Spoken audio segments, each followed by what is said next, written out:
еліміздің ең ірі салалардың бірі екендігі белгілі. Бүгінгі таңда оқу ағарту министрлігінің құзыретінде 22 мыңнан аса білім беру ұйымы қызмет етеді. Бұл 11 мың балабақша, 8 мыңға жуық мектеп, 800-ге жуық колледж, 7 миллион бала мен 500 мыңнан астам педагог қызмет етеді.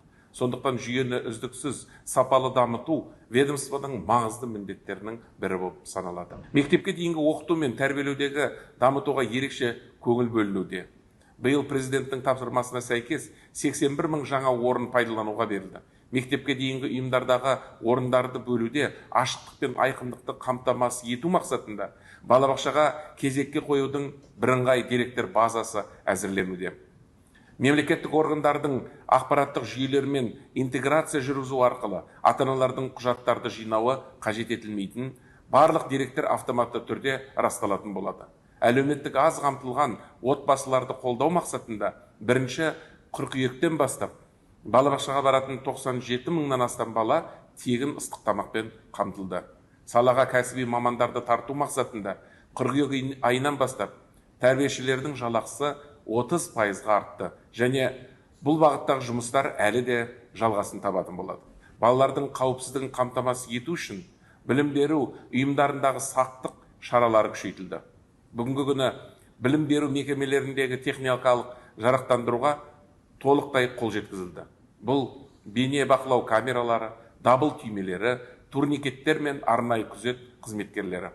Балаларды зорлық, зомбылықтан, суицидтің алдын алудан қорғау, олардың құқықтары мен әл-ауқатын қамтамасыз ету мақсатында кешенді жоспар қабылданды.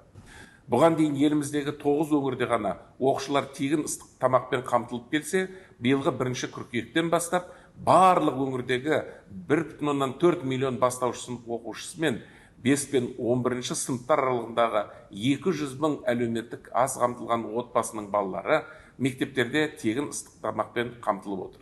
Биыл елімізде 132 мың орынға арналған 154 мектеп ашылып отыр. Бұл мектептердегі іске қосу арқылы 12 апатты және 29 3 ауысымды мектептің 32 тозығы жеткен мектептің мәселесін шешуге ықпал етіп отыр. Алдағы 2 жылда барлығы 740 мың орындық 369 жайлы мектеп салу көзделуде. Сондай-ақ 210 мектепті күрделі жөндеу жұмыстары аяқталды. Қала мен ауыл арасындағы білім беру сапасының алшақтығын қысқарту мақсатында 1000 ауыл мектептерін жаңғырту жұмыстары жүргізілуде.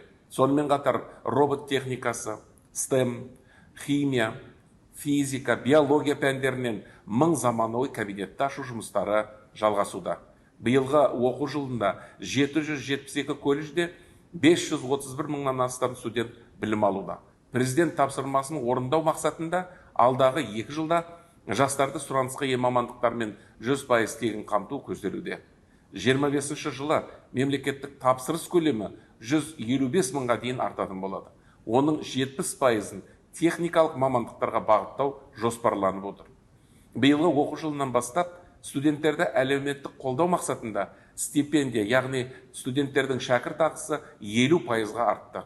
Ал келесі жылы тағы да 50%-ға арту көзделіп отыр.